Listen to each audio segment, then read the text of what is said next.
Buenas noches, bienvenidos. Bienvenidos al ciclo de conferencias Diálogos con los Artistas. En esta ocasión, el colectivo Tercero un Quinto, formado por Julio Castro Carreón, Gabriel Casares Salas y Rolando Flores Tobar, dialogan con Carlos Arias. La dinámica de estos espacios es que ustedes puedan participar e interrumpir en cualquier momento de la presentación con dudas o comentarios que tengan al respecto.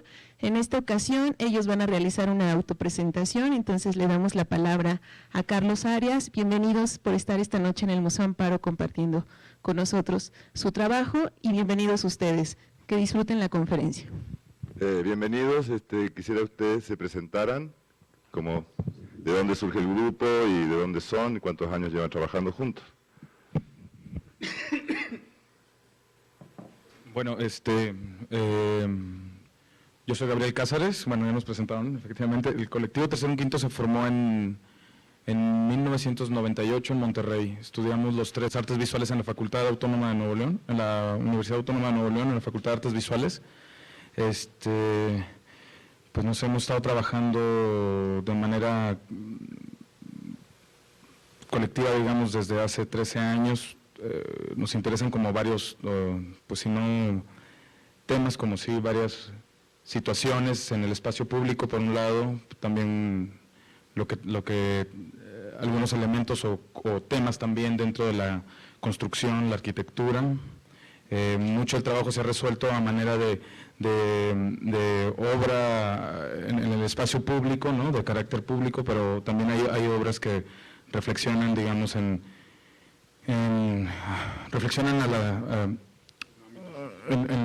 reflexionan sobre las estructuras institucionales del arte, digamos, el museo, el papel del museo, la galería, ¿no? No sé qué otro, alguna otra cosa.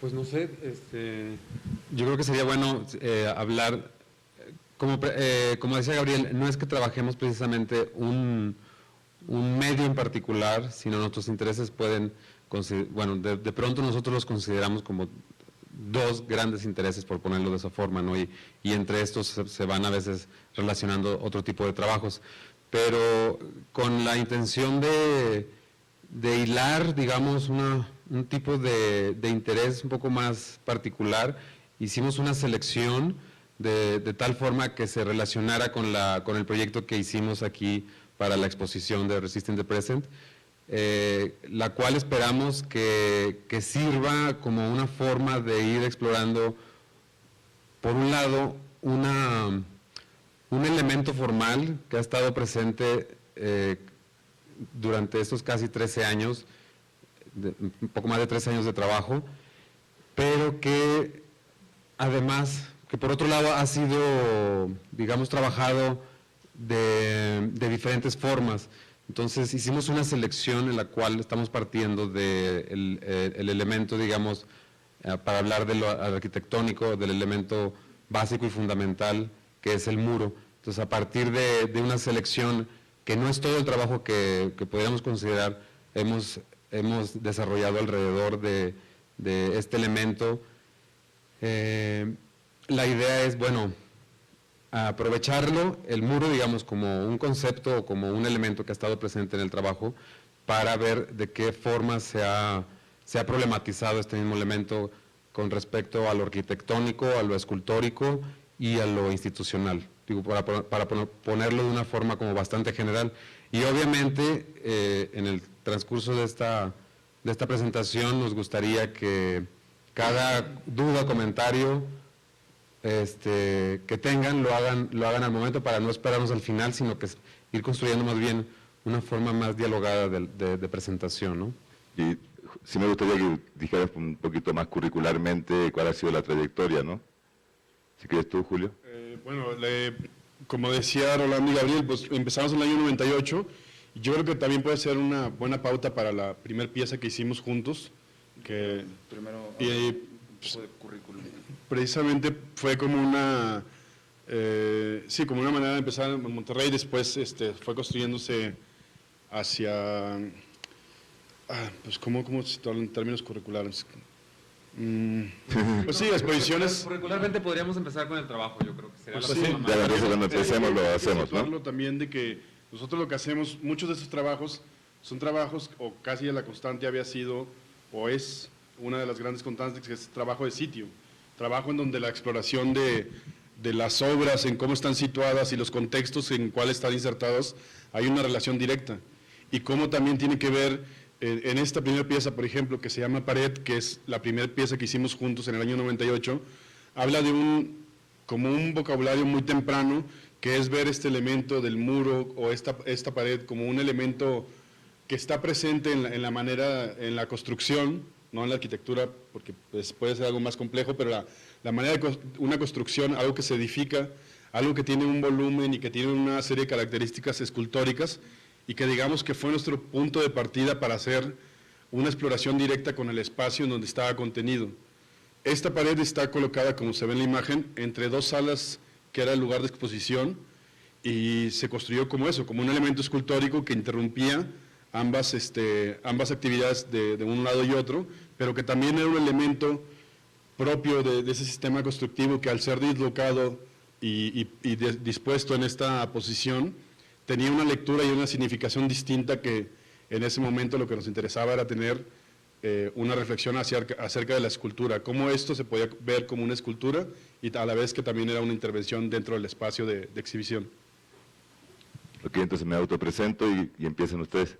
Yo soy Carlos Arias, profesor de la Universidad de las Américas, soy de origen chileno, estudié en la Universidad de Chile en los 80s, soy básicamente pintor, artista independiente, y después me dediqué durante 10 años a hacer bordado, lo cual tuvo una repercusión más de mi trabajo a nivel internacional. Y bueno, como académico también me ha tocado dirigir muchas tesis y me interesa mucho que me hayan invitado. Le agradezco al Museo de Amparo que hayan pensado en mí para Tercero un Quinto, porque sí es un colectivo que me parece un trabajo bastante crucial. Han tenido una carrera bastante meteórica y de éxito, pues, no está mal. Y de alguna manera también retoman cosas, por ejemplo, pensando que vamos a construir como un diálogo, están retomando asuntos trabajados en los 60, 70 por otros artistas internacionales como Gordon Matta Clark, o Vito Acconci, o ahorita se me olvidó el nombre del otro que trabajó con los espejos en Yucatán, ¿cómo se llama? Robert Smithson. Pero el afán, siento más que en el caso de ellos eran como más intervenciones o piezas ya definitivas. En cambio, por ejemplo, les preguntaría yo, ¿este muro es coleccionable? ¿Tiene que estar in situ? ¿Está hecho, es profeso para eso y es una pieza efímera? ¿Cuál sería, en términos, porque ustedes mismos se cuestionan en varias entrevistas, esta idea de si la obra es la obra que están haciendo o el documento que queda es un puro documento? Yo entiendo cómo lo ven ustedes, pero quisiera que el público supiera qué entienden ustedes por la noción de documento, por ejemplo, Sí, y pues, qué en términos de, como ustedes después trabajan mucho con instituciones, como la pieza que estamos viendo en el museo, ¿cuál es la noción de perdurabilidad o de sentido efímero en términos del valor de la obra de arte, en términos de su valor monetario también? Pues, para hablar en este caso en particular, y me refiero, las Y ya no interrumpo, es más que nada una entrada. Sí, ¿no? sí, claro. Sí, en este momento, en el 98, cuando empezamos a trabajar, había una necesidad más de hacer, ¿no? De generar obra, de como comprobar ciertas preguntas, buscar respuestas a ciertas preguntas que teníamos respecto a la escultura o a la forma en la que la arquitectura o los sistemas constructivos se podían modificar para poder hablar en términos escultóricos, pues, ¿no? O sea, como de alguna forma la arquitectura también tiene capacidades escultóricas y viceversa. Entonces, de alguna forma en ese momento no estábamos pensando haciendo un poco de retrospectiva, no estábamos pensando si había una necesidad de documentar, porque sabíamos que la forma en que las obras eran planteadas, no había manera de salvarlas. O sea, había un efecto propio de la obra, una naturaleza de la obra que la condenaba a ser efímera, pues. O sea, tenía que destruirse, ¿no? Pero yo creo que era una especie como de efecto natural de la forma en la que nosotros nos planteábamos la obra en el sitio. Es decir, era una consecuencia como lógica de la manera en la que construíamos la obra en ese momento. O sea, el muro no podía ser desarmado para luego ser guardado y coleccionable, o en ningún sentido estábamos como cuestionando esa clase de cosas. Y yo creo que era mucho más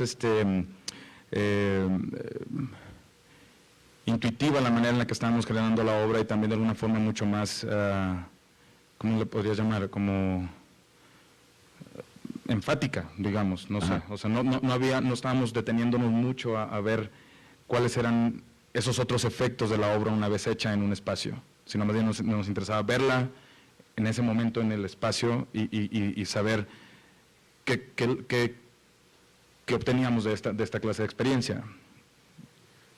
Y con respecto a la idea de documento, pues en este momento no teníamos una noción de documento, sino que básicamente era nuestra labor para registrar estas obras, consistían básicamente en eso, en registrar, y la noción de documento nosotros pensamos que es otra categoría, más allá de la del mero registro, porque todos estos materiales de las fotografías, los videos que hacíamos de estas obras, primeras obras que hicimos, pues se quedaban básicamente a un nivel de archivo, porque durante, pues no sé, durante 5 o 6 años, los primeros años de trabajo, básicamente hacíamos obra en sitio, y obviamente tomábamos fotos y videos de lo que íbamos haciendo al momento, pero así como las íbamos a revelar, luego se guardaban en cajas. Entonces, el concepto de documento en realidad es relativamente reciente, cuando se integra ya al trabajo y a una forma de discurso también, y de interés por incluso problematizar el mismo concepto de documento. Pero en los inicios era básicamente el interés de intervenir en el sitio y advertir cómo se modificaban ciertas conductas o ciertas dinámicas en el espacio a partir de estas intervenciones. ¿Pasamos a otra pieza, no? Sí, una pregunta nomás, por ejemplo,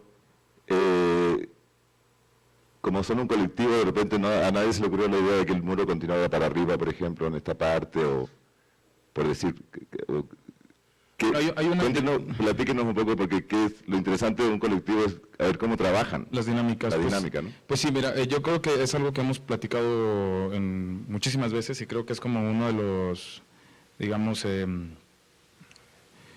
no sé, nos queda muy claro que trabajando de manera colectiva lo que tiene que hacer es como llegarse a consensos, ¿no? Entonces se discute muchísimo la idea, y cuando ya está, digamos, estamos de acuerdo, ¿no?, en la forma en la que la obra tiene que ser, es cuando se realiza. Entonces, de alguna forma, pocas veces en el momento de la ejecución de la obra tenemos decisiones, ¿cómo explicarlo? O sea, no se toman decisiones en el momento. Muy rara vez sucede esto, no recuerdo ninguna experiencia. Igual cosas que sí decides en el espacio, pero ya la obra viene en realidad muy trabajada en términos de discusión al interior del grupo. Uh-huh. O sea, llegas al sitio donde vas a realizar la obra de una manera mucho más clara, ya cuando lo tienes claro. Y aunque tenga un aspecto experimental, no es una obra experimental para nada. Bueno, no es que hayamos hecho pruebas, o sea, trabajábamos en el sitio, directo, y los problemas que iban surgiendo en el sitio se resolvían en el mismo sitio. De hecho, si puedes ver en el mismo muro, se puede ver que las primeras 4 hileras están completamente secas, y las que siguen, pues no. El problema fue que nosotros empezamos a construir el muro pensando que podíamos hacerlo como maestros albañiles, pero conforme íbamos construyendo nos dimos cuenta que nos estaba saliendo un tanto chueco. Sí, sí se nota, sí. Y entonces, para el momento tuvimos que hablarle a un maestro que podía construir un muro de más de 2 metros de alto, lo cual nos implicó que, por un lado, nosotros podíamos tener una idea, pero no necesariamente quería decir que nosotros la podíamos resolver manualmente, lo cual, eso también en el trabajo repercutió a la hora de entender nuestro propio trabajo, de decir, no es que nosotros tuviéramos que hacer un trabajo manual, a final de cuentas.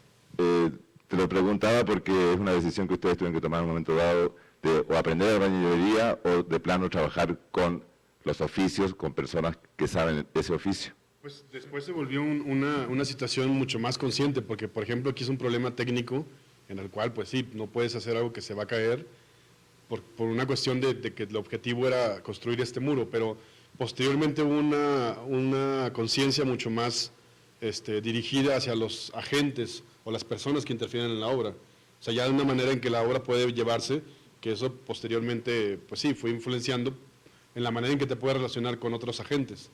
O sea, cómo se convierte una obra en un agente de cambio, cómo tiene una circulación, cómo pertenece a un circuito económico de difusión. Pero sí, en este momento era más como empezar a construir un discurso común, y nuestros intereses en ese momento, pues sí, eran como abocados a tener este primer acercamiento con el espacio, con la arquitectura, y sobre todo una noción escultórica, que fue esta primera intención. Después este mismo elemento, al año siguiente, se fue complejizando con este tipo de obras, que son obras que es el mismo elemento, pero este es un espacio de exhibición en Monterrey, en donde el mismo elemento de un muro se construía, pero de manera que estaba interactuando en ambos lados del espacio de exhibición. O sea, digamos que la pieza tenía ese doble circulación de ser leída desde adentro y desde afuera, pero que finalmente era una pieza que estaba intermedia en el espacio, de manera que ya provocaba una cierta tensión. Ya no era nada más el objeto escultórico por sí mismo o el material como tal, era más bien la tensión que provocaba algo que no estaba situado en un lugar en el cual era como presentable como una obra, sino se convertía en una tensión más allá, y la obra generaba una lectura distinta del espacio en donde estaba contenido. Estamos de acuerdo que esto es mucho más una escultura que la anterior. De alguna manera, Pues no sé si más.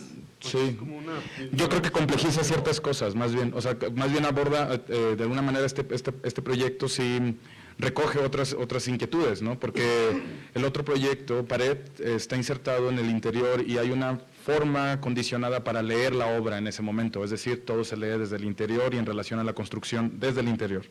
Que además que me recuerda a esta película de Cantinflas, donde él construye y empieza a hacer muros todos diagonales, y de todas maneras podría parecer como que es un proceso de otros que están remodelando una casa. En este caso. En el caso anterior. En el caso anterior. Es más, yo creo, la pared, en cambio aquí sí es, para mí, noción de escultura tiene más que ver como, esto sí es una escultura.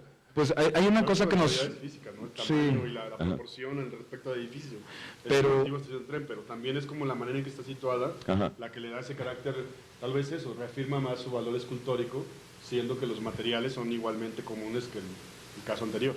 Sí, de alguna manera también yo creo que el hecho de que esta obra nos enfrentaba a esos dos tipos de lecturas de las que hablaba Julio, ¿no? La obra podía leerse desde el exterior y desde el interior, y efectivamente empezaba a ser evidente una preocupación sobre la relación espacio público, espacio privado, espacio exterior, espacio interior, que son esta clase de cosas. Entonces yo creo que situarla en ese punto intermedio a través de la ventana, pues sí señalaba ciertas preocupaciones de nosotros respecto a esas naturalezas de espacios, ¿no? O a Sí, esas porque además que diversidad de sí espacios. importa mucho que tenga barrote, porque sin barrote sería otra cosa, ¿no? De hecho, los barrotes eran parte de la arquitectura del edificio. Lo que sucedía aquí es que también nos interesaba que al momento sí dislocaba otros sistemas de la misma construcción. O sea, me refiero a la construcción original, pues. O sea, el momento de cerrar la ventana no cerraba del todo, porque efectivamente estorbaba la pieza. Había como... Pero que creo que en el anterior caso igual sucede. O sea, la pared está a través de una puerta, dejando apenas unos márgenes para que la gente pasara. Entonces yo creo que sí... Sí, yo no creo que una sea más escultórica que otra. Yo creo que hasta ahorita estas dos pueden verse como tal, solo que esta ya empieza más bien a integrar otro conflicto que la anterior no tenía, ¿no? Porque la otra estaba completamente en el interior de un espacio, y esta para nosotros ya ubicarla entre afuera y adentro ya era integraba otro tipo de problemática que la otra no tenía, ¿no? Eso es lo que me parece más interesante del trabajo de ustedes, que no es que hay un conflicto ahí con el tema de la instalación, ¿no? O la intervención. Ustedes no están haciendo intervención, están haciendo escultura en un espacio arquitectónico, tomando en cuenta que la arquitectura también es una escultura. Exacto. Bueno, en ese sentido, esas preocupaciones al principio sí eran como muy Sí, una cosa que se discutía al interior, eran como las primeras preocupaciones, digamos, que teníamos respecto a eso. Pero esta pieza... ¿no? Como Sí. los mismos términos, cómo defines una cosa y otra, porque Se me después cortó. hubo un caso en donde, pues sí, el caso de la siguiente muro, cuando uno fue a trabajar en una galería en Monterrey que se llamaba la BF15, nos pidieron un proyecto y lo que hicimos fue este tipo de construcción, este tipo de casas, donde estaba la galería, es una casa que es una casa espejo. El vecino y este comparten el mismo plano, solo que a la inversa. Y nuestra intervención fue prolongar el muro que está de división entre ambas construcciones y extenderlo 3 metros sobre la banqueta y la calle. Este que originalmente terminaba como aquí, donde empieza la banqueta, nosotros construimos este otro cacho, ¿no? que va sobre la banqueta y un poco de calle. Entonces, por ejemplo, en este caso, pues sí, hay otras nociones, siguen siendo nuestras primeras obras, pero ya hay una noción de integración, de camuflaje, de utilizar los mismos elementos que tiene la arquitectura y sobre todo de tener más una estrategia de cómo utilizar la galería y cómo la galería se prolonga hasta el espacio público. Y en este caso, con lo que mencionas, Carlos, de los términos de instalación, escultura, intervención, la anécdota es de que cuando nosotros vamos a pedir permiso para hacer esta pieza, vamos al municipio y le decimos queremos hacer una escultura y ellos dicen, bueno, pues no existe un permiso público para hacer una escultura, a menos que la escultura sea en esa proporción urbana, que tiene que ver con una escultura figurativa que está dispuesta bajo una retícula urbana, y en este caso, pues sí, o sea, nos dieron un permiso para poner escombro en la calle, y finalmente, pues sí, es una obstrucción de la vía pública. Pero el mismo hecho de que uno fuera llevándolo desde un problema artístico y que eso se convierta en un trámite burocrático, el mismo proceso y el mismo trámite abre el mismo acto a otras lecturas. Entonces, pues sí, es establecer el diálogo ahí entre dos cosas aparentemente disímiles, pero entonces es como la manera en que uno empezó a figurarse cómo estos problemas iban atendiendo hacia otros lados. Y nosotros pensamos que ese es un buen punto de partida en donde ya está hablándose no nada más del muro como un elemento escultórico, sino la proporción y la relación que tiene con toda la arquitectura y la arquitectura en un sentido urbano, o sea, la Pero a relación mí que tiene como, la galería. aquí ya empieza a haber una noción más política de la actividad artística, y además que es una pieza que es muy mexicana, en términos de que en México la gente invade la calle, los franeleros invaden la calle, la gente tira su escombro, tira la arena y no necesitas permiso. Ahí nosotros tuvieron permiso porque era una zona de clase mediera, que se iban a quejar los vecinos, pero si era una zona más marginal no es necesario seguramente. Pero aquí lo que nos llama mucho la atención también era la estrategia de intervención, digamos, que era la condición mimética de cómo interveníamos el muro, porque a final de cuentas no era que estuviera nada más los pedazos de escombro como el permiso que nos habían dado, ¿no? Ajá. Sino que en ese sentido el trabajo escultórico que estábamos desarrollando tenía que ver con replicar el estilo de la construcción de tal forma que se situara en esa frontera entre lo invasivo, pero con una estrategia de mímesis, lo cual hacía que se camuflajeara con elementos de que partía, pero ¿no? hace distintiva esa casa, le da categoría económica respecto a la otra casa, y al mismo tiempo quita al vecino de atrás, Hay una cosa... ¿no? Bueno, si lo ves desde este punto, si lo ves desde este lado, Tiene pero otra- también hay registro del otro lado. Tiene Entonces, aquí no hay registro y de del la- otro lado está pintado como la casa de Sí, porque- color melón. Exacto, lo que era interesante es que tratándose de esta arquitectura como espejo, en realidad este muro era un muro que compartían las dos propiedades, no era parte de la galería.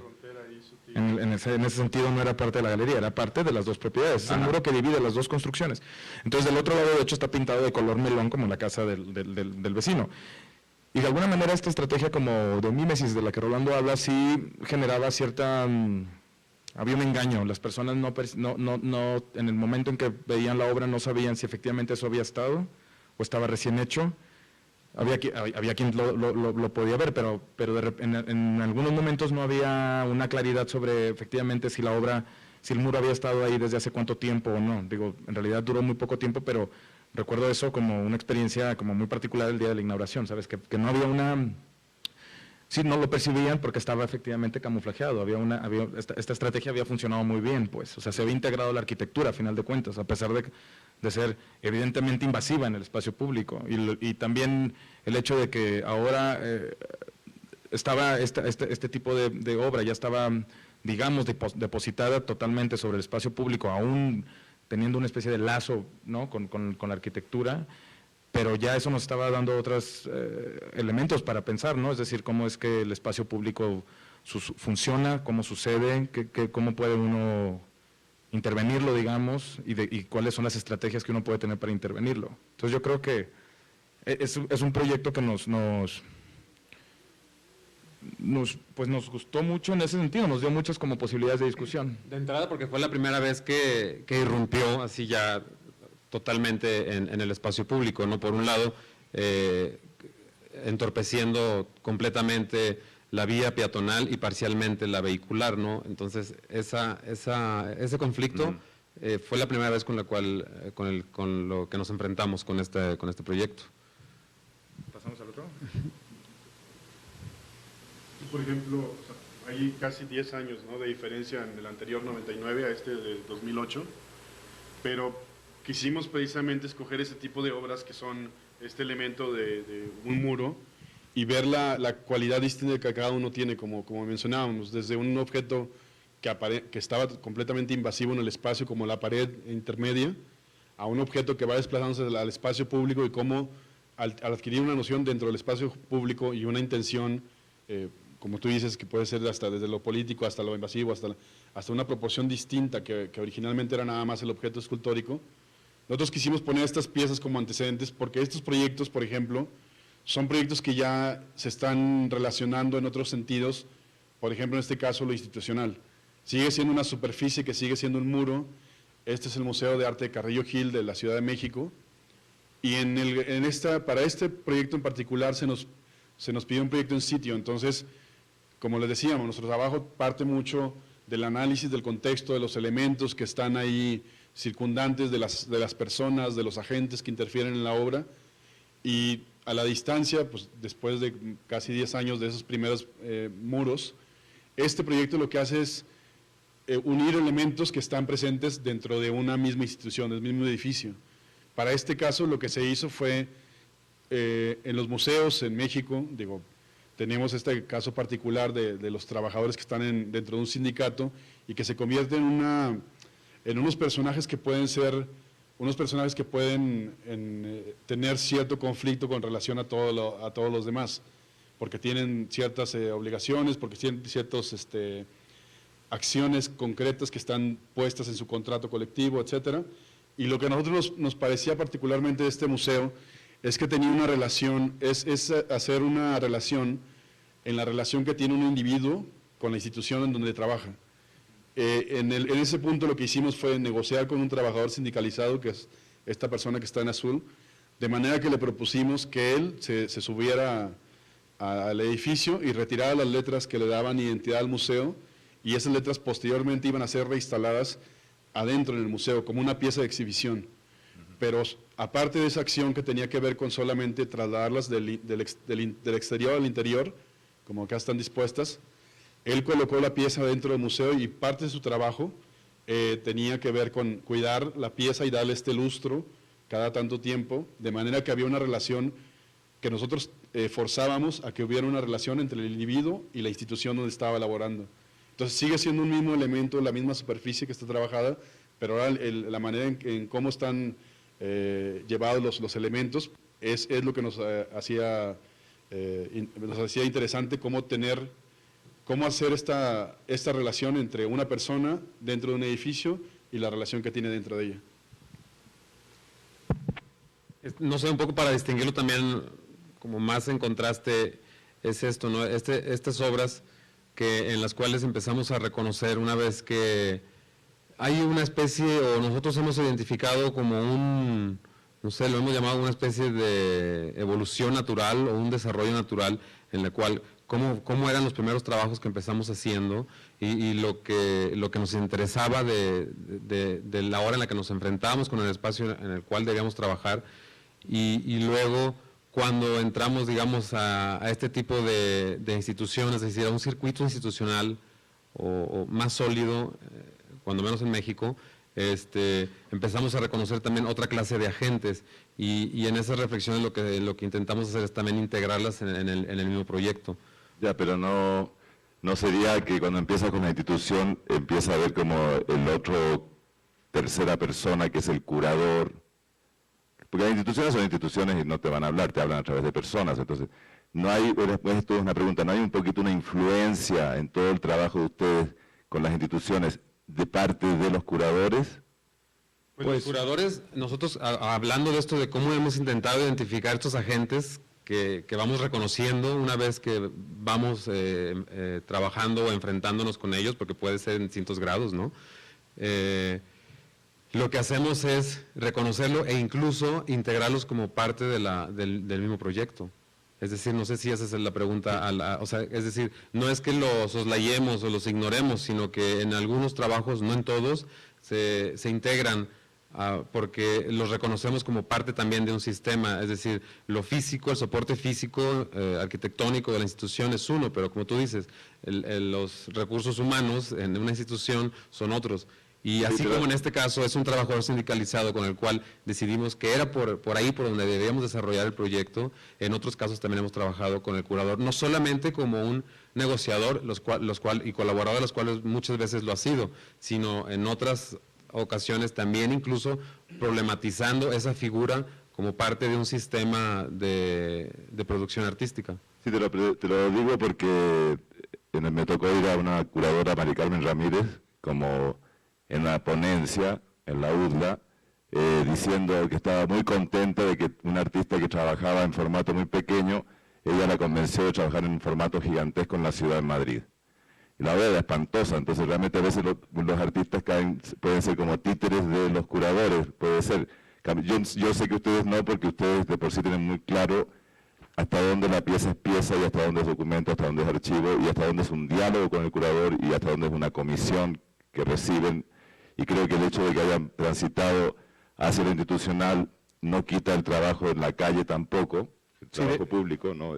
Más bien abrieron otra brecha. Exacto, muy al principio lo que mencionábamos, ¿no? Al principio de esta conversación era que nosotros identificábamos que efectivamente sí trabajábamos, teníamos distintos intereses, pues, ¿no? Y como comentaba Rolando, efectivamente nos pareció como un paso natural, si en un principio enfrentarse a un espacio construido, las primeras cosas que nos llamaban la atención eran la forma en la que estos espacios se construían, pues.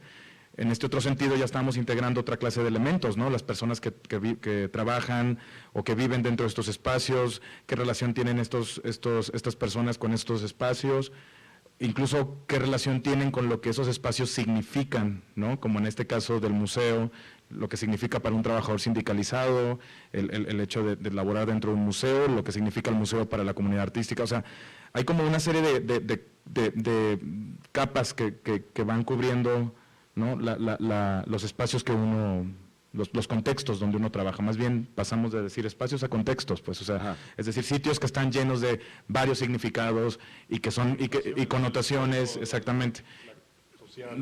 Y que en ese sentido, pues, uno como artista los tiene que integrar.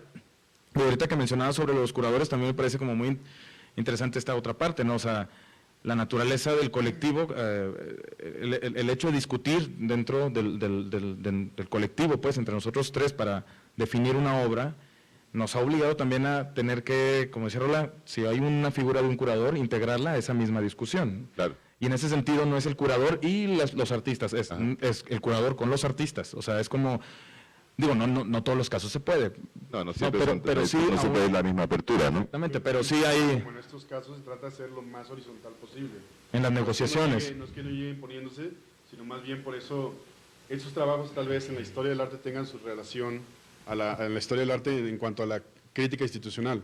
Nosotros quisiéramos diferenciarnos de esa parte diciendo son negociaciones institucionales, sí. De manera que lo estamos llevando, la acción o la estrategia a llevar es una en la cual hemos planteado y hay toda una serie de variables que pueden ir modificándose o pueden ir modulándose, pero en nuestro caso podemos sentar en la negociación el valor del proyecto. A ver, lo que yo echo de menos, lo que pasa es que me pasa que con las obras de instituciones, el problema con las instituciones es que son ubicables. Sí. Están, por chica que sea, aunque sea la panadería del primer vez que funcionó, siempre son ubicables y y pertenecen a un circuito. En cambio, cuando trabajas en la calle tienes desde el centro de la ciudad, desde las partes o la escultura monumento hasta las partes marginales, y ustedes han trabajado en zonas marginales, y también el trabajo más en el campo te permite, según yo, tener una intervención, por decirlo, por llamarlo de una manera, tan fina conceptualmente que puede tener muchas cargas poéticas o muchas cargas políticas o ideológicas, y que el conflicto, y no es un conflicto de tercero un quinto, el conflicto son las instituciones. Cuando trabajas ya con la institución, por más que quieras hacer lo que quieras hacer, siempre está el peso del ser ubicable. Ahora, lo que sí tiene muy bien es que es conceptualmente muy limpio. Es menos, tiene menos sentido, por ejemplo, si lo comparáramos esto con la pieza, la anterior, no la del muro que continúa en la calle, es... en lo personal me parece más interesante la anterior porque siento que tienen una carga de ambigüedad y unas múltiples lecturas que la hace más rica, pero es una opinión personal nada más. Yo creo que Bueno, ahorita lo que mencionas con respecto a las instituciones, una vez nos hacían una entrevista de una institución de estas que supuestamente son independientes, porque ese concepto es bastante relativo a final de cuentas, ¿no? Y la pregunta que nos hacían nos parecía un tanto como con truco. Nos decían, ¿qué piensan ustedes o cuáles son las diferencias que ven ustedes entre las instituciones, digamos, no independientes de las independientes? Y para ser honestos, nosotros respondimos pues es que deja tú las diferencias, las similitudes, porque en realidad, por más independientes que a veces quieren autodefinirse, es una trampa a final de cuentas, y eso es que es un autoengaño de quererse demarcar cuando en realidad, ¿cuál sería la diferencia? ¿Los presupuestos o la posición ideológica con respecto al arte? Y ni eso, porque las que son como independientes así chiquitas, pues no tienen casi gasto, entonces a veces tienen más dinero que los grandes museos. Pero no sé, a mí me parece que también nos parece que también es interesante que de alguna forma uno asuma los espacios con todas esas complejidades, ¿sabes? Es por eso que creo que lo que mencionaba Julio, no se trata de hacer una crítica institucional, tienes que hacer una reflexión, que tú planteas proyectos que identifican ciertas problemáticas de la institución, pero no es que la institución esté allá fuera de ti, o sea, uno como artista está involucrado en eso, o sea, dentro de la estructura uno como artista está dentro de eso, o sea, no estás afuera de ellos, o sea, existe una relación próxima o más alejada, ¿no? Pero existe una relación como artista y la obra que haces y las instituciones, cualquiera que sean museos, galerías, espacios independientes. El mismo espacio público tampoco es que uno pueda hacer lo que quiera, y no por las regulaciones. Cuando mencionabas esto de cuando hemos trabajado en contextos marginales, no es que uno pueda llegar a hacer lo que quiera, porque ahí también hay una política, la cual uno debe tratar mínimamente de entender para saber cuáles son esas estructuras y jerarquías que hacen que un contexto, por más marginal y supuestamente con las menos de las regulaciones, en realidad hay toda una jerarquía en la cual uno debe tratar cuando menos de entender para insertar su proyecto.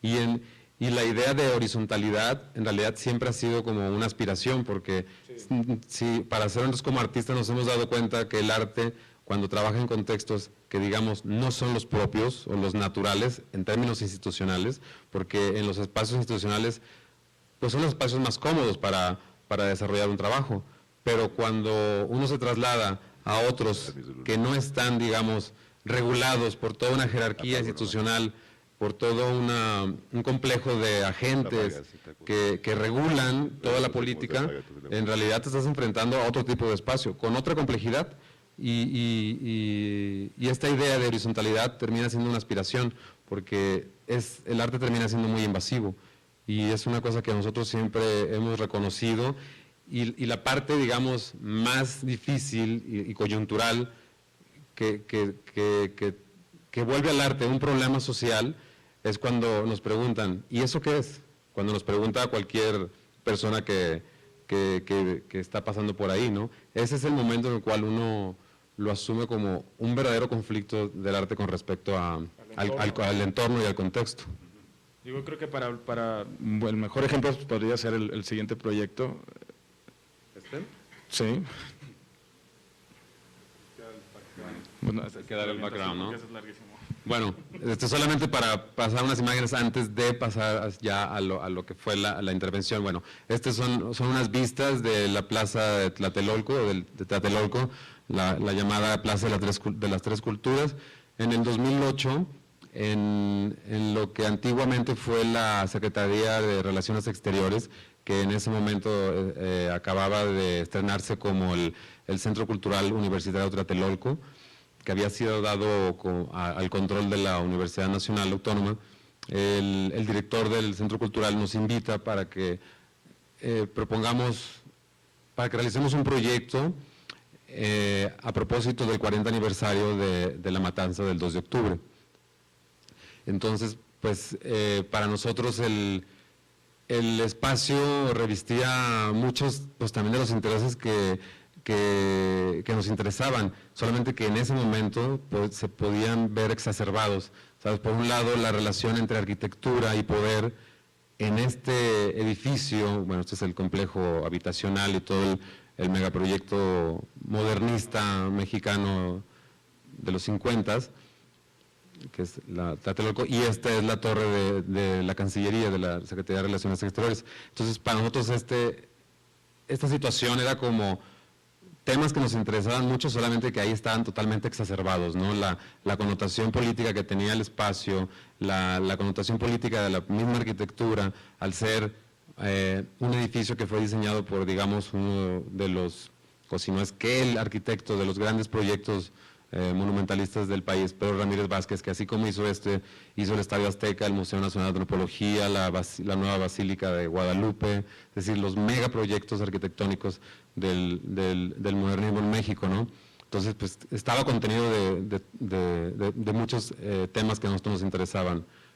Y lo que decidimos hacer es que, como en una de las fachadas de esta Secretaría de Relaciones Exteriores estaba el escudo nacional, es decir, la forma de representación del Estado, lo que nosotros propusimos es que con varias semanas de antelación, un grupo de restauradores estuviera abocado al desmantelar estas 6 losas que formaban el escudo nacional, para que solo por el 2 de octubre, es decir, el día de la conmemoración del 40 aniversario de la matanza de Tlatelolco, esta forma de representación de Estado estuviera deliberadamente ausente, ¿no? Entonces, pero solamente por ese día. Al día siguiente, el 3 de octubre, se iba a proceder con la reinstalación de estas losas de mármol. Entonces, bueno, esto es una forma de registro de lo que sucede generalmente ese día, ¿no? En la cual se convierte en un escenario para múltiples consignas y manifestaciones, ¿no? Ya no solamente sobre el 2 de octubre, ¿no? Sino se integran otro tipo de consignas y manifestaciones. Entonces, pues no sé si pasamos a... Ahí se remarca lo que decías de un trabajo más horizontal, ¿no? Como que sea, si puede hacer trabajo en una zona marginal o en una ciudad, pues, o un sentido más arquitectónico, más escultórico o más histórico-institucional y de carácter ideológico, de alguna manera tienen un común denominador. En este caso. En toda la obra de ustedes, ¿no? Okay. Ese sentido de horizontalidad, porque por ejemplo, alguien como Gordon Matta Clark, cuando hace la perforación del edificio, lo hace en un edificio que sabe que va a ser demolido, entonces es más difícil que le den permiso para perforar el edificio. Aquí a ustedes no les interesaba dejar para siempre así, sino que la idea es redonda, de reinstalar, ¿no? Sí, nos interesaba también, veíamos... Casi como un acto bueno, súper religioso, perdón. Sí, tal vez, no sé. No como de un rito, ¿no? Sí, como ritual. Pues sí, digo, nos interesaba reinstalarlo por una razón. Había una... A ver, digo, nosotros, lo ocurrido en el 68 fue algo que queda en algún momento, en algún sentido, muy lejos de nuestra relación. O sea, ¿cómo explicarlo? Fueron eventos que están en la memoria colectiva, digamos, ¿no? Y que de alguna forma a nosotros nos llegan el oleaje de esa clase de eventos, ¿no? Y que uno de alguna forma sí recoge ciertas posiciones cuando se es joven respecto a eso, pero de la misma forma vas siendo conforme, no sé, vas analizándolo, vas teniendo una posición respecto a eso. Y lo que veíamos en el hecho de reinstalarlo es efectivamente como dejar como en claro nuestra posición respecto a esa clase de eventos, no sé, esa clase como de eventos relacionados a ciertas utopías en relación a lo que se pretendía en el 68, ¿sabes? Bueno, y también como el arte cuando se le endilga cierta forma de liberación política o social, ¿no? En realidad el mismo gesto de reinstalar era una forma de nosotros dejar claro cuál era nuestro ánimo con respecto a esa idea en el arte.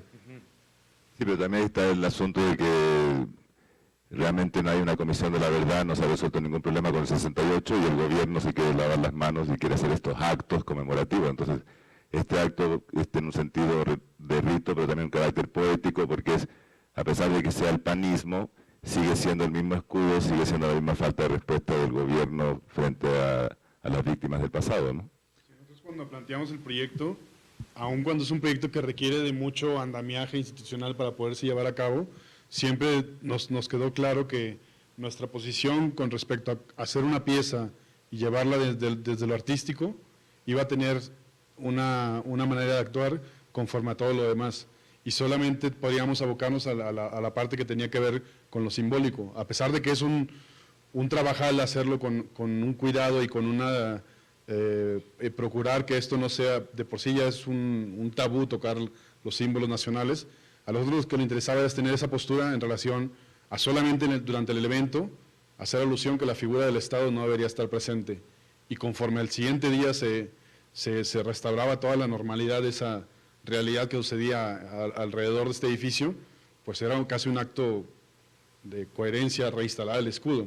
O sea, la cuestión era más bien hacer este gesto solamente por el día 2 de octubre y llevarlo a ese nivel simbólico en donde participaras de una serie de ánimos que están presentes en ese día conmemorativo para esa historia de ese lugar y no tomar una postura en donde uno tenga una bandera, porque entonces ahí hay un compromiso que nosotros ya estaríamos traspasando nuestras propias maneras de llevar tanto el arte a un nivel político, pero también haciendo discursos que tal vez no seamos nosotros los que tengamos que, o que no sea nuestra tarea el resolver nada de eso. Es sí, más bien no es el interés hablar de... Sí, ustedes no son del tipo de artista que está haciendo como denuncia o que está haciendo escándalo. No es como en este sentido como de activismo de alguna naturaleza, ¿no? Es más bien, sí, uno puede tener reflexiones críticas desde el arte, pero también hay que estar muy claros que el arte tiene, bueno, algunos artistas tenemos como ciertos compromisos con la forma en la que desarrollamos las ideas. Entonces, porque hay, como bien dices, artistas que efectivamente brincan estos límites, ¿no? Y pueden hacer reflexiones más en un carácter activismo político, artístico, pero en nuestro caso sí nos parece que nos... Una parte que me parece interesante cuando hablamos al principio de la diferencia entre archivo y documento, como el archivo es algo que ustedes van manejando, después se va convirtiendo en la documentación, y a veces el documento, que es una pregunta que dejaría al final, puede o no convertirse en obra. En el momento que la UNAM recibe este edificio, en vez de poner el símbolo de la UNAM, deja el documento de la Secretaría de Relaciones Exteriores y de Ramírez Vázquez, porque es el mismo símbolo que está en Museo de Antropología. Así es.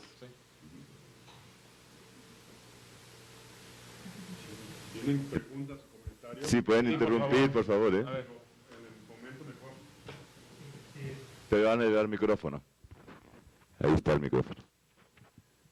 Pues acá sería un poco regresar más bien al principio de la conversación. A mí me interesaría saber cómo ustedes se integran como colectivo, por qué surge la necesidad de hacerse colectivo, qué eran ustedes antes de ser el colectivo independientemente y qué los unifica, si son las situaciones en la escuela, los vínculos de la amistad o la perspectiva artística o los conceptos que en ese momento surgieron y los unificaron, y cómo se ha modificado al si se puede contestar hasta el momento actual. Pues, a ver si recuerdo todas las preguntas. Esta pregunta que nos hacías de en qué momento decidimos trabajar de manera colectiva, nos la han hecho en varias ocasiones y a veces nos la hacen con otra pregunta pegada, que si eso significa entonces una posición política con respecto en el arte. Y nosotros lo que siempre hemos respondido más bien es que, más bien desde que estábamos en la facultad, la forma colectiva fue una forma en la cual empezamos a hacer arte, con otro colectivo, en el cual muchos de los que éramos como compañeros en el salón trabajábamos, pero como mano de obra prácticamente, y fue una forma en la cual, incluso un colectivo que trabajaba fundamental en el espacio público, y nosotros sí reconocemos eso como una especie de herencia, porque fue la forma en la cual nosotros nos enfrentamos a una forma de producción artística, y eso marcó también muchos de los intereses que seguimos trabajando. De alguna forma es formativo, pues, ¿no? Dentro de la universidad. Y también yo creo que no sé, el ánimo de ser como colectividad también obedece mucho al hecho de querer como, pues eres estudiante, ¿sabes? Hay como una ansiedad por querer hacer cosas y nos parece que efectivamente el hecho de tener como a tus compañeros de clase por iguales, alguien que puedes discutir sobre ideas, pues eso ya te plantea una actitud respecto a la colaboración, o sea, es decir, juntarse para, no sé, ¿qué te gusta? Cuando estábamos estudiantes, el colectivo funcionaba más bien como una especie de taller donde se llevaban a la práctica un montón de cosas que uno veía en la escuela, me explico, o sea, en las clases, en lo académico, ¿no? Y eso era como... Era como hacer la tarea, pero en un plano más real. Exacto. O sea, como... Un formato más experimental, y también por eso mismo, digo, el colectivo como tal los otros tres empezó en 98, pero tal vez existan 2 años y medio anterior, que hay una práctica como eso, que dice Gabriel, había murales, había performance, había instalación, y de alguna manera también fue como ir probando de poquito en poco, pero finalmente lo que sostiene la base del colectivo hasta ahorita, que mal que bien se ha logrado en estos 13 años, de manera constante y a veces variando ahí los ritmos, es discutir. Tienes una idea, se discute.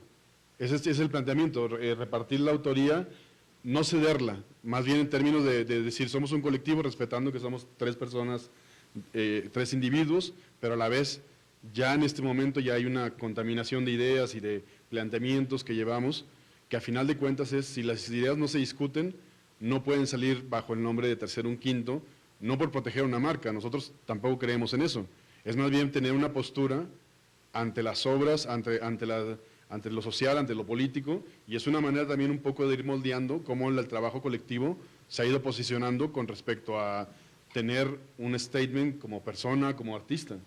Finalmente, digo, las obras van siendo subsecuentes, vas enfrentándote a diferentes problemas, pero yo creo que sí, con el paso del tiempo lo que uno puede hacer es madurar una postura como artista, como individuo, como ciudadano, y en ese caso ha sido necesario estar no nada más discutiendo nosotros 3 al infinito, sino más bien integrando otros artistas, otros colegas, curadores, gente, políticos, finalmente hacer un modelo bastante social en términos de que lo que estamos hablando, la obra se convierte también en un vínculo, pero no es lo único que hay ahí.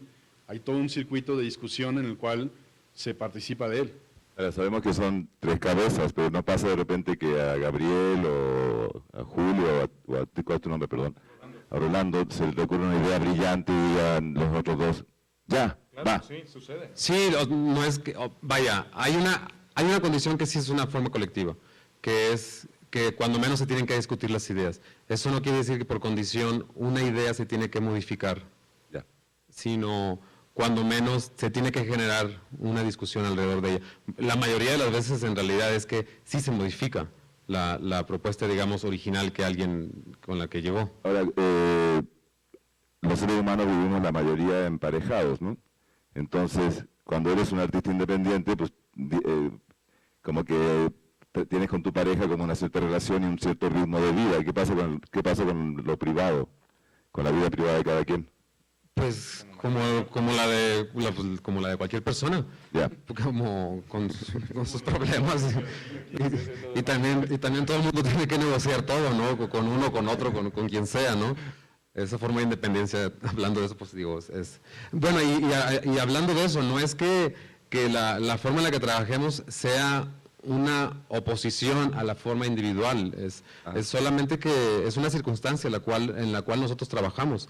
Desarrollamos obra de manera individual mínima, pero yo creo que de lo que se trata es también de intentar tener una experiencia individual con el arte, porque a final de cuentas es la posibilidad que te permite luego participar de una colectividad.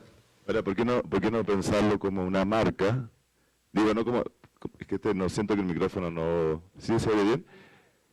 Pensar otro grupo, los músicos, por ejemplo, ¿no? Hay grupos de música, sobre todo música folclórica, ¿no? Por ejemplo, que tienen más de 40 años funcionando juntos, o 50 años, pero a veces cambian los integrantes, siguen llamando Inti Illimani, aunque no son los originales. Bueno, también No todos. Entonces, me imagino que se han cuestionado en un momento dado que a lo mejor va a tener una fecha de término o va a haber un cambio o va a quedar 2 de 3 o va a agregarse un cuarto, no sé. Pues yo creo que más bien no lo preguntamos demasiado, más bien es como, pues si sucede tendremos que enfrentarlo en el momento. Pero no se lo pregunta para poder subsistir. Es decir, que si te lo preguntaras mucho, te cuestionarías tanto eso que a lo mejor estarías todo el tiempo cuestionándote por qué somos un colectivo. En cambio, si no te lo preguntas tanto, sale natural. Y ya pues sigues haciendo tu chamba con los otros dos y a gusto, ¿no? Y ya el momento en que efectivamente enfrente uno como colectivo una situación de ruptura o de separación, disyuntiva, así que no se pueda remediar, pues ya es cuando dirás, bueno, pues entonces vemos qué pasa, ¿no? Claro. Digo, en algún momento sí hemos discutido decir, bueno, si efectivamente ya no estamos de acuerdo, pues disolvemos el colectivo, no pasa nada. Ahora, también hemos conocido otros colectivos y nos damos cuenta que hay formas muy distintas de trabajar también. Hay unas en las cuales sí son mucho más jerárquicas, es decir, hay, digamos, una especie de quien lleva la batuta y los demás se integran, digamos, al proyecto de alguien y no es que eso no sea una forma de colectividad, yo pienso que lo es, solamente que con otra estructura. También, o cuando hay colectivos en los cuales tienen un trabajo tan especializado que uno resuelve una parte que también es importante, vaya, hay como una repartición de las tareas, ¿no? En nuestro caso hay ciertas habilidades, digamos, como individuales, pero en realidad todo, por más que pueda parecer la solución de una persona, en realidad, o no es que, por supuesto, los tres estemos aplastándole a la cámara para decidir cuál va a ser el tiro, ¿no? Cada uno practica cierta parte del trabajo, digamos, técnico, pero a fin de cuentas hasta eso se discute y se toma una decisión consensuada. Bueno, y queda muy claro porque surgen en la universidad en una edad en que estás como mucho conviviendo juntos y en verdad no te das cuenta cuando uno hizo una cosa y el otro hizo la otra. Sí, yo creo que en esa... Es tan natural que no importa quién tomó el video. Sí, en ese sentido yo creo que para nosotros la universidad fue un momento muy interesante, decisivo exacto, para este momento, pues. O sea, sí nos dejó muchas experiencias muy ricas respecto a esa especie de... Digo, hay un montón de experiencias que puedes platicar respecto a la universidad, ¿no? Enfrentarte a generar obras sin dinero, decidir si efectivamente quieres ser artista o no, o yo qué sé, hay como un montón de cosas y esa convivencia yo creo que ha fortalecido también los lazos entre nosotros como amigos, pues, y también como colectivo. Ahora, también en ese mismo sentido, digo, para retomar los dos temas de ser colectivo y la parte universitaria, por un lado, la universidad, como dice Gabriel, pues sí, nos dejó muchas cosas, pero también nos dejó toda una educación y una formación en la cual uno con el tiempo empieza a desaprender de ella, que también ha sido una cuestión en la cual lo que tú mencionabas ahorita, el archivo, el documento que se convierte en obra, pues es algo que nosotros hemos ido destrabando y aprendiendo sobre la marcha, porque no, de alguna manera fue muy natural entrar en este circuito de producción colectiva, fue un paso natural empezar a hacerlo con nuestras propias medios y empezar a crear un discurso, moverse de ciudad, conocer a otras gentes, hacer nuestra propia dinámica, pero también llegado el momento, o sea, había una serie de cuestiones que la misma universidad o el formato imponían que uno, no que no creyera en ellos, pero decía, es que no puede ser la única manera, Nosotros respetamos el modelo de un artista que trabaja solo, adelante. Quien tenga un taller, adelante. Quien quiera trabajar de forma técnica, no tenemos ningún conflicto con ello. Más bien nosotros, como somos un colectivo, como decía Rolando, nos cuestionamos también de qué manera podemos operar cuando te enfrentas a ese tipo de decisiones. O sea, no es que se construya una fotografía en el ojo de cada uno, es más bien hablar de un modelo de documentación, es hablar de un modelo de trabajo, de un modelo de construir una obra, de entenderla, y también de una serie de clichés y de mitos dentro del sistema de producción, que uno lo que hace es también enfrentarse a ellos y tomar su decisión conforme mejor le viene. Ya, pero... Que además muchos de esos mitos y cosas fueron inseminados en la universidad. O sea, con el tiempo nos dimos cuenta cómo también habíamos sido afectados por una formación académica. Porque no es que la formación académica sea lo mejor, ni es lo único, sino que a final de cuentas, al paso del tiempo, nos íbamos dando cuenta también cómo habíamos sido determinados con respecto a ciertas ideas en el arte. Y tratar de, si esas eran obstáculos, si esos eran fallas, carencias, también fue una parte que hemos estado trabajando también, porque eso es como lo paradójico también, o sea, con toda esta circunstancia que provocó el habernos conocido en una universidad, el haber intentado estudiar una tradición en el arte y ver, digamos, los beneficios. Con respecto a eso también era darnos cuenta de cómo habíamos sido formados con ciertas carencias también, o prejuicios, porque... Sí, sobre todo prejuicios, porque también, por ejemplo, volviendo al tema de documento y archivo, ¿no? Todos hacemos archivos de nuestros caminos, de nuestros pasos, y después también archivas cosas porque emocionalmente o psicológicamente te hace sentir mejor, más equilibrado. Pero con el paso del tiempo ustedes se van dando cuenta que ese archivo se puede convertir en documento. Para mí como profesor, yo sí trato, cuando se me lo pregunta, de hacer la distinción. Ya, es un documento, no es una obra de arte. Ahora, ustedes tienen que comer de algo. Entonces, por ejemplo, Cristo hacía documentación y dibujos, ¿no? Y eso los vendía. Y Marina Abramovic también. Pero, por ejemplo, me tocó ver una exposición de la colección Coppel aquí en Puebla y me parecía la cosa más estúpida estar viendo una colección de arte donde había una foto de una señora haciendo un performance. Dices, no, bueno, eso prefiero verlo en un libro. Y me acordé de una cosa que me comentó alguna vez José Iturbide, que me decía, el ideal sería que la fotografía fuera en libros. Ojalá que los libros fueran tan finos y tan buenos que tú realmente tuvieras fotos para verse en una mesa, no es para que esté marcada en un muro. Entonces, muchas veces tenemos como artistas que como consentir lo que no es que sea la moda, sino que más bien lo que el mercado pide, pero no es por el mercado del arte, sino que también la posibilidad de conocerte y verte, porque sí es súper agradable ver una exposición de Graciela Iturbide foto por foto en el muro, pero entiendo perfectamente que me lo haya dicho, ¿no?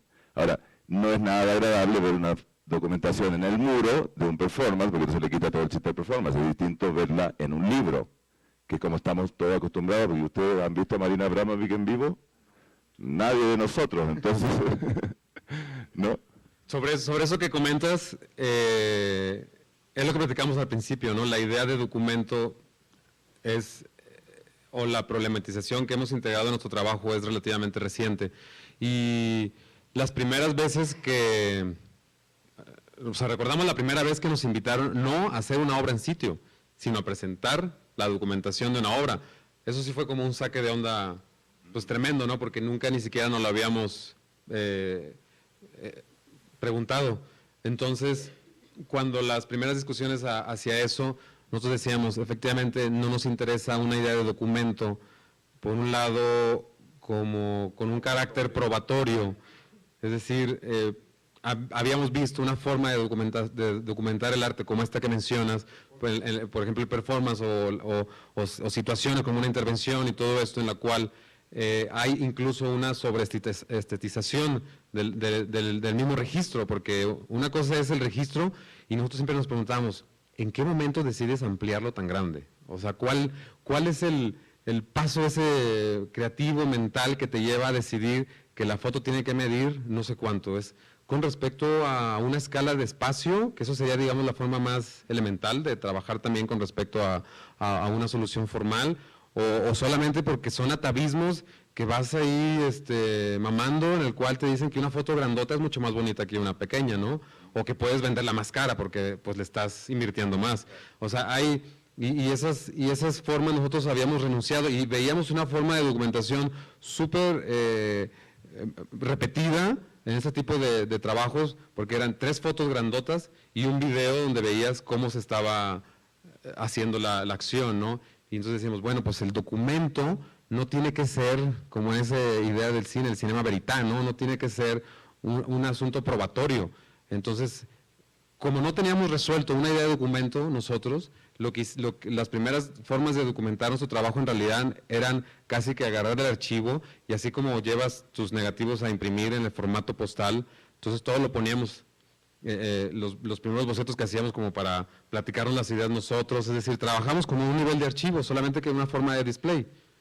Y la complejidad del documento no iba más allá de eso, era una forma de una fracción de archivo, a lo mejor también determinados por cierta cantidad de espacio, porque como a veces éramos tan ansiosos y tan nerviosos de es que no sé si estoy tomando todas las fotografías que tengo que tomar, entonces terminamos con rollos, cuando se tomaban con muchos rollos, también las cosas, terminamos con una cantidad de hojas de contacto y negativos y todo eso, bueno, que nos obligaba a tener que editar, pero en realidad era una forma de edición solamente por cantidad, y hacíamos una especie de eso, de display, y se manejaba a nivel de archivo.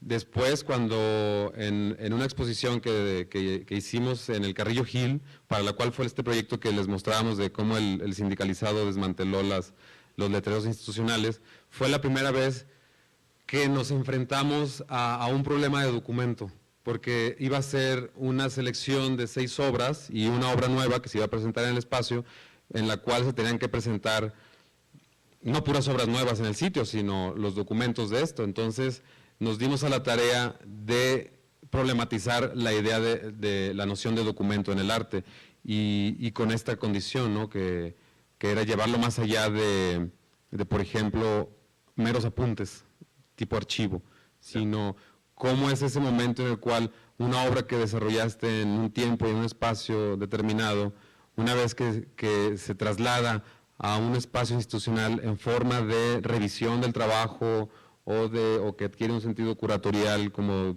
documentos, es cómo se le puede reconocer a ese otro momento del proceso de trabajo otra categoría, otra dimensión. Es decir, sabíamos que el documento era eso, como decías, ¿no? No es que estemos haciendo otra obra, es el documento de la obra, pero más bien era problematizar la noción de documento. Y la otra noción que me gustaría preguntar, ¿qué piensan de lo efímero?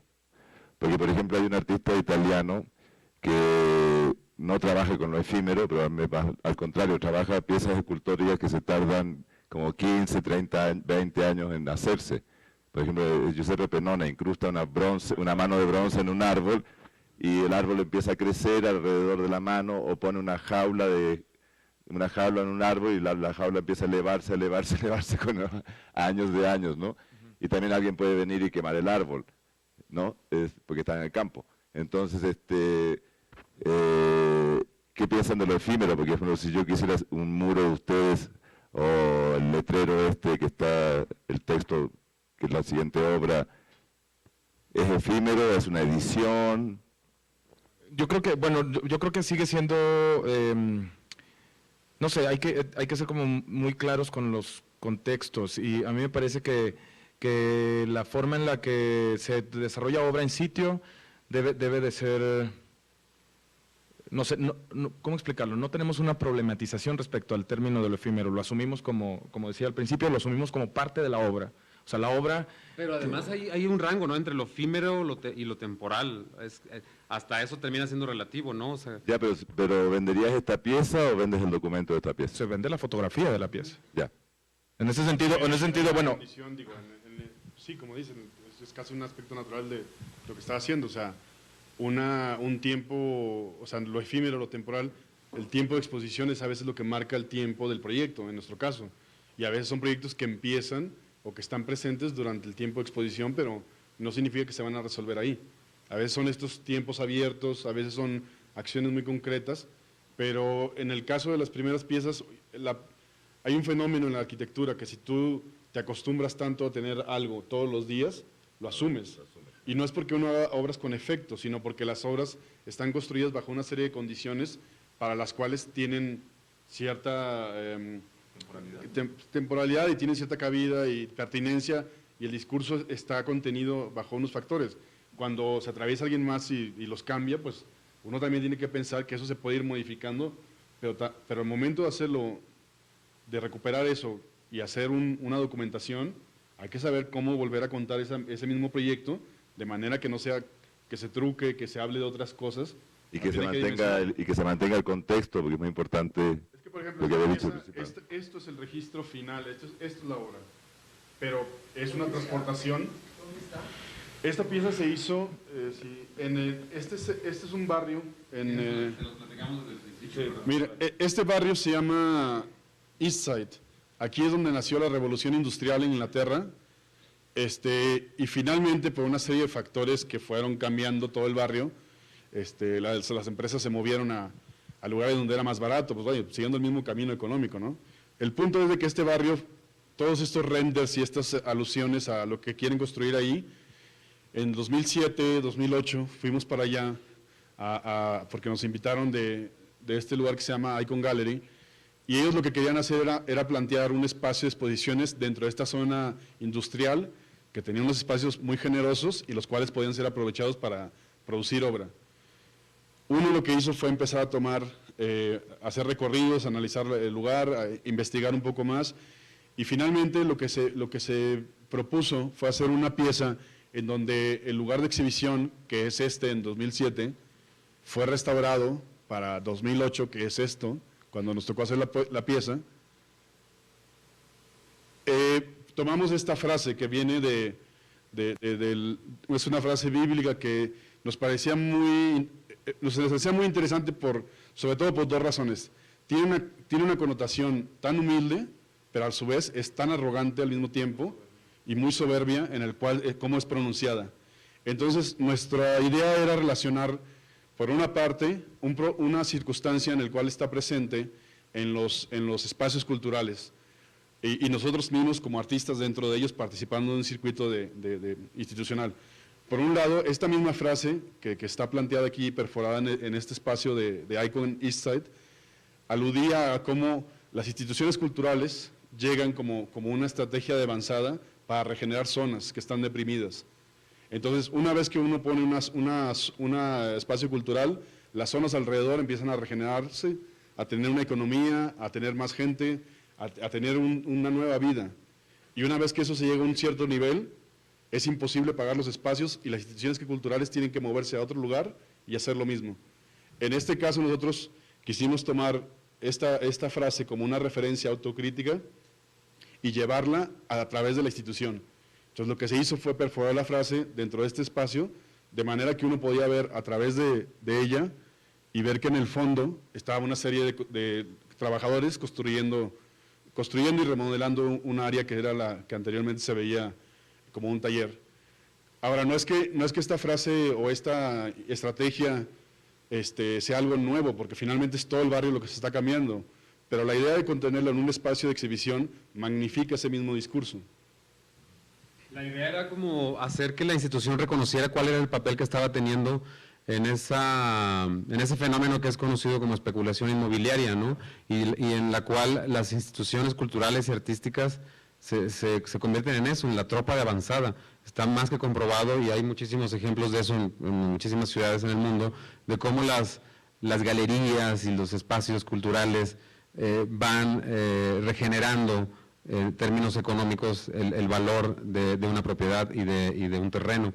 Entonces, el hecho de que nosotros hiciéramos esta frase y que se convirtiera en una especie de ventanas a través de la cual podías ver lo que estaba sucediendo desde la institución, o sea que tú podías leer esta frase dentro del espacio de exhibición y ver lo que estaba, cuando menos una parte de lo que estaba sucediendo fuera de ella, y esta frase que era hacer que la misma institución era como decir, era un acto como que de que tuviera que reconocer lo que estaba haciendo como estrategia también en este fenómeno de especulación inmobiliaria, ¿no? O sea, es decir, también cómo sirven a otros intereses, no solamente a los propiamente artísticos, sino que hay, digamos, intereses extra o para artísticos en todo esto también.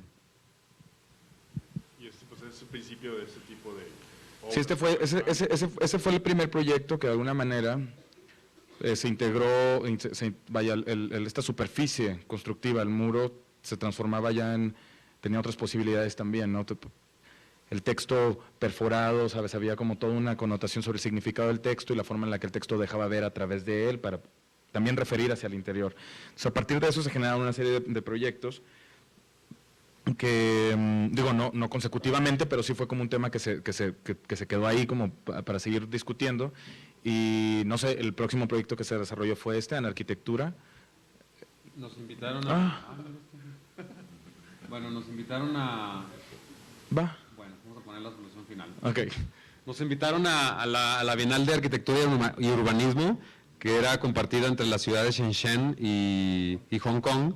A nosotros nos tocó trabajar en la ciudad de Shenzhen, que tiene unas numerologías así impactantes, ¿no?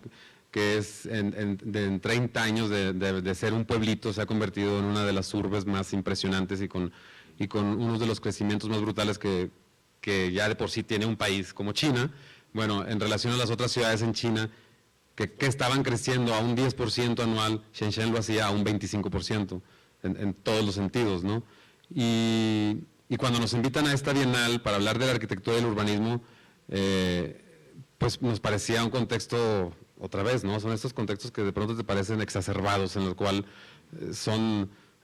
hay como un contexto de ideas en el cual tú insertas algo y se magnifica a tal grado, ¿no? Pero lo quisimos hacer con un grado, digamos, de sutileza y de mínimo intervención. Entonces, como estábamos precisamente con estas ideas, como la que estábamos hablando anteriormente, pues en todo esto salió el concepto que como tú mencionabas hace rato a Mata Clark, pues Mata Clark y otros artistas acuñaron como este concepto a partir de dos términos, de la anarquía y la arquitectura. Son contrarios, creo que son muy interesantes, ¿no? O sea, de alguna forma estos dos conceptos son contrarios en todos los sentidos, pues hay como posicionamientos, digamos, polares sobre el contenido de cada uno, anarquía y arquitectura. Y en ese sentido nos parecía súper prudente, digamos, de alguna manera retomar este concepto, revaluarlo en algún sentido. Revaluado me refiero a como situarlo a un contexto específico que sirviera a ciertas necesidades nuestras de discurso, pues es decir, ¿cómo puedes identificar que una ciudad como esta haya crecido de esta manera desmedida, sea un ejemplo de desarrollo inmobiliario, crecimiento económico? Es como tan brutal, ¿no? De alguna forma que nos parecía que la misma frase podía describir la naturaleza propia de la ciudad. Entonces en ese sentido fue que fue reutilizada para estos fines, ¿no? Y era prácticamente solamente diseñar un sign, ¿no? Y aprovechar digamos, cuando menos una parte, porque para encontrar el skyline de la ciudad está difícil, ¿no? Pero cuando menos teníamos esta postal y sobre esa quisimos insertar este filtro, ¿no? Esta señal. Bueno, pues cuando menos con esta parte quisiéramos terminar con la obra que está aquí exponiendo, ¿no? Y cuando menos platicar un poquito de dónde salió la idea de esta obra. Cuando nos invitaron a esta exposición, son esas situaciones en las que a veces te dicen, me gustaría que hicieran algo así. Y a veces es interesante, a veces puede ser una pesadilla, pero y a veces tienes posibilidad de decir no, pero en esta ocasión decíamos, pues está interesante porque además ya estábamos platicando sobre la naturaleza de este proyecto expositivo y nos llamaba la atención que desde hace buen rato no nos invitaban, por ejemplo, a una exposición que en alguna forma es una forma de representación nacional. Es decir, hay un planteamiento curatorial en el cual se habla de una selección de artistas jóvenes mexicanos. ¿Sabes? Hay como unas líneas una intención de clasificar de alguna forma, ¿no? Como de ordenar cierto trabajo artístico de un país a través de sus artistas jóvenes, ¿sabes? Nos parece que tiene ese carácter la exposición, ¿no? En algún sentido. Y como anteriormente habíamos hecho un proyecto que de hecho está ilustrado en el catálogo, que se llama Restauración de una pintura mural, durante el tiempo que estuvimos haciendo los scoutings, tratando de buscar la pintura mural en la cual queríamos que se restaurara, durante ese momento salió una frase que es muy conocida en la historiografía política mexicana, que es la de que se le adjudica a Álvaro Obregón, al general Álvaro Obregón, aquella famosa frase de no hay general que resista un cañonazo de 50,000 pesos, que no es otra forma más que para hablar de ciertas formas de corrupción en los grupos militares en aquel momento, es decir, nadie te aguanta un cañonazo de 50,000 pesos, con 50,000 pesos cualquiera dobla las manitas o cualquiera se rinde, ¿no? Entonces, aunque esa es una forma muy específica y muy literal de hablar de una forma de corrupción, la frase nosotros la convertimos a no hay artista joven que resista un cañonazo de $50,000. No para hablar, digamos, en términos morales como una forma de corrupción, pero sí cuando menos para hablar de esa estructura económica que determina mucho del quehacer artístico en la actualidad. Y era mostrarlo, aunque no está escrita toda la frase, no está escrita toda la frase del título, porque el título de la obra es esta frase que nosotros trastocamos de la original, quisimos solamente referir a la cantidad y hacerlo con ese gesto violento de un cañonazo, ¿no? Y con la intención precisamente no de poner como, no de intitular la exposición por otro lado, ¿no? Sino de introducir un planteamiento que tiene que ver con una estructura económica en la producción artística y básicamente se queda ahí, ¿no? Y la idea de la frase pues era, hablando de especies de nacionalismos, pues esa frase nos parecía como pertinente y puntual retomarla para convertirla en esta otra, ¿no? Una pregunta, a mí me molesta que el muro sea falso. Sí. Y me molesta que no está claro que el museo no les dejó a ustedes romper el muro. ¿No habría una solución más inteligente para intervenir en un museo que no puedes tocar las paredes? Pues la idea del muro falso, sí, exacto, la idea del muro falso es, a final de cuentas, un elemento de la natural en los espacios museográficos, ¿no? Y era tomarlo con esa naturalidad. Es decir, por supuesto que estábamos tentadísimos a que se hiciera en la estructura original del edificio, pero no estábamos obsesionados, porque a final de cuentas reconocíamos en este otro soporte algo que es muy natural en este tipo de espacios museográficos. No, si no lo veo un poco natural, lo que pasa es que me molesta a lo mejor museográficamente que esté afuera de la exposición. ¿Sabes que también fue una elección del museógrafo o de ustedes? Una nuestra. Hay como una serie de cosas ahí donde volvemos con el asunto de cómo resuelves un proyecto ya cuando te enfrentas en el sitio, ¿no? De alguna manera la obra tiene un cierto carácter, tiene un impacto visual que nosotros estábamos considerando necesario, o sea, sabes, ciertas dimensiones de la obra eran necesarias considerarlas para que tuvieran una referencia directa con ciertas ideas contenidas, ciertos conceptos contenidos en la propuesta. Entonces nos parecía que efectivamente meterlo dentro de las salas hubiera quedado reducido en términos de impacto, ¿no? Por un lado. Y por otro lado también es verdad que, bueno, como explicaba Rolando hace un momento, decimos, bueno, efectivamente, si tú analizas la forma constructiva de un museo, los elementos más evidentes los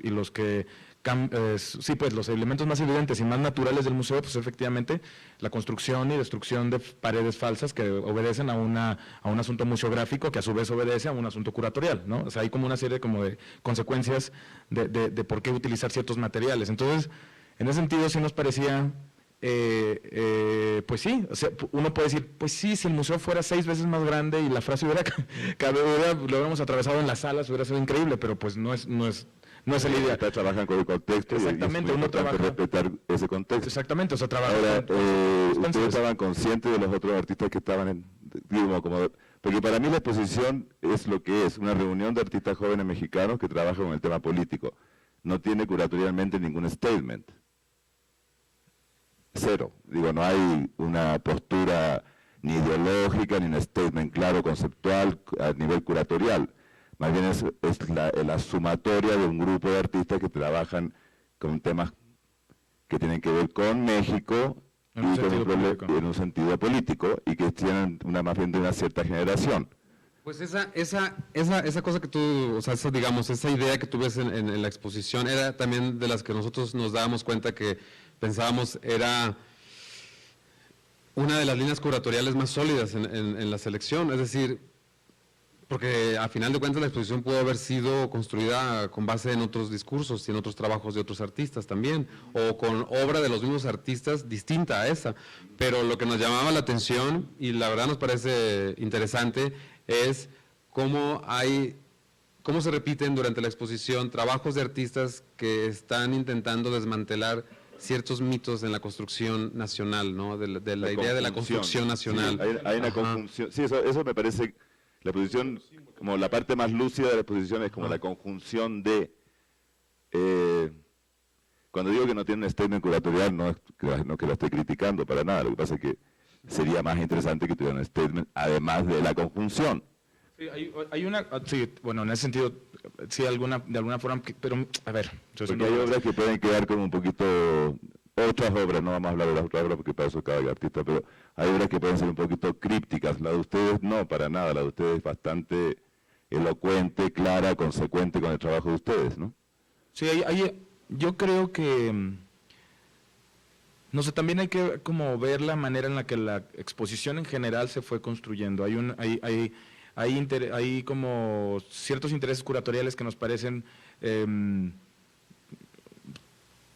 que se repiten cuando se generan exposiciones de cierto carácter de representación nacional, ¿sabes? Hay una forma en la que se mira el trabajo de los artistas de México fuera de México. Y eso es muy, pues, ¿sabes? Es como efectivamente cuando uno con el tiempo recibes información sobre artistas chinos. Hay un tipo de artistas chinos y de trabajo de artistas chinos que recibes. No hay que reconocer que es la primera exposición en México, después de la película Amores Perros, que es como cuando, según yo, empezaría esta postura más politizada del arte, que realmente reúne ese tema. Antes no sé de ninguna exposición, a lo mejor ha habido representaciones en el exterior, pero en México.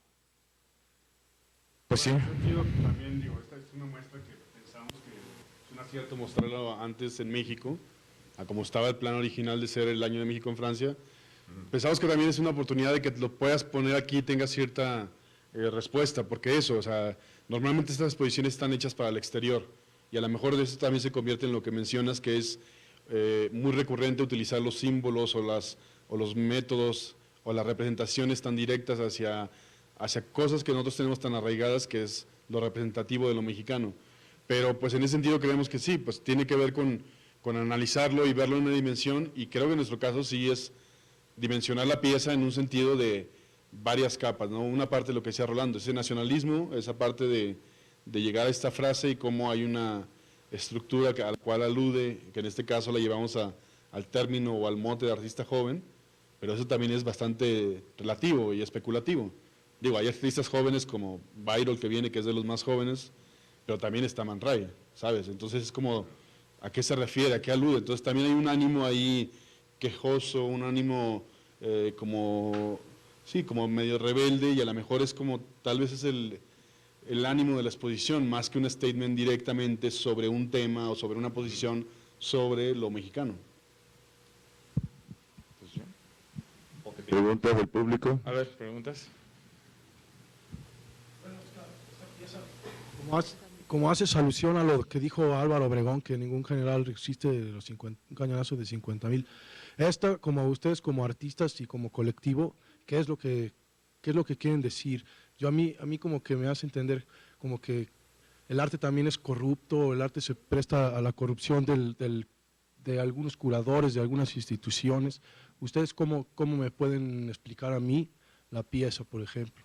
Pues yo creo que en términos de dólares. Sí, pues en algún sentido Rolando señalaba hace un momento que lo que nos interesaba referirnos con los $50,000, ¿no? Que no hay artista joven que se resista a 50,000, a un cañonazo de $50,000, es porque Sí hay una estructura económica que determina mucho del quehacer en el arte, ¿no?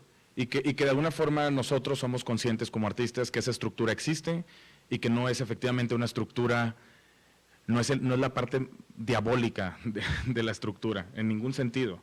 O sea, uno está dentro de una estructura en el arte que interfieren muchísimos factores, y yo creo que es mejor como artista ser conscientes de los factores que intervienen y trabajar con esos factores antes de tener una postura un tanto... Simular que no tienes nada que ver. Exactamente, o peor aún, tener una postura cegada respecto a esas figuras en el interior de la estructura del arte. Es decir, no puedes tener una posición de decir, no pienso trabajar con curadores porque los curadores son el diablo encarnado dentro de las artes. Es mentira, o sea, que los hay, ¿no? Pero también es cierto como que los hay artistas que igual formas, que son tremendos, ¿no? Pero yo creo que en ese sentido uno trata con su obra también reflejar ciertas posturas colectivas e individuales, ¿no? Que discutimos, o sea, no nos parece que hable efectivamente o precisamente sobre la forma en la que el dinero puede corromper, pero tan cierto como puede, como que no. Y también muchos artistas que trabajan en el mercado del arte más, o el tradicional, o el de avant-garde, digamos, el mainstream, realmente producen cierta cantidad para poder cumplir las metas del mercado, y ahí $50.000 pues no es nada, realmente es muy poco dinero en ese sentido. En un contexto más de México sí es mucho dinero, y también, bueno, a mí, y ya varios hemos platicado, a mí me remite también a los 50.000 muertos de lo que se habla de los 50.000 muertos en la época de Calderón, ¿no? Del tema del narcotráfico. Es curioso porque sí, también a nosotros del día de la inauguración, muchos remitían o tenían la sensación de la obra como si estuviéramos hablando del estado de violencia que estamos viviendo como nación, ¿no? Pero era totalmente... Son esas situaciones que dices, y en 10 años, que esperamos ya no estés este estado, ¿verdad? 500.000. ¿Cómo se entendería esta obra? ¿Sí? ¿Se va a entender fuera de esa idea de que si estábamos hablando de un estado de violencia? Son como esas cosas que a veces un estado o una coyuntura política o social determina hasta la percepción de la obra, ¿no? Sí. Pero curiosamente no estábamos hablando de eso. Rolando, ¿hay una otra pregunta? Bueno, era un poco la misma pregunta, más bien era, ¿dónde quedaron los $50.000? Pues todavía no me los dan. ¿Qué pasa con la Fundación Amparo? Y la otra es que ustedes hablan de una estructura económica en el arte. De la misma manera existe una estructura política en el arte. ¿Y por qué no la abordan? Y me parece ser que están en una situación como satelital, o sea, sí implican política, pero no hacen política. Mira, sí, la verdad, si tuviéramos el tiempo suficiente y tuviéramos nuestra máquina, lo que pasa es que tuvimos que cambiar de máquina porque el conector no es para Mac y la nuestra es Mac. Les hubiéramos enseñado también, y si lo aguantaban también, una serie de obras que también hablan precisamente de esto que tú estás preguntando, de cómo reconocemos en el arte también un sistema político.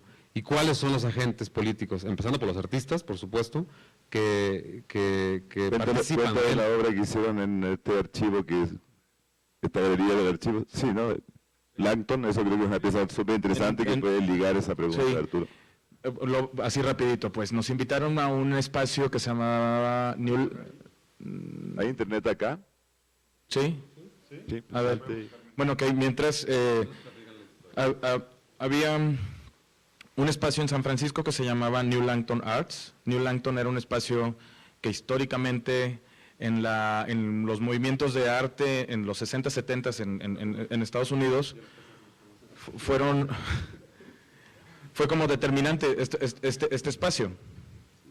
Y la manera en la que este espacio, cuando nos invitaron, uno pues sin conocer entró a investigar un poquito sobre qué se trataba New Langton Arts y nos dimos cuenta que había una especie de statement que ellos mismos lo retomaban como una especie como de perfil de la institución que ellos eran la institución non-profit, sin fines de lucro, pues, más antigua de los Estados Unidos, bueno, por lo menos en la costa este, y que bueno, que de alguna manera eso les daba cierto, ¿cómo explicarlo? Pues cierta posición respecto...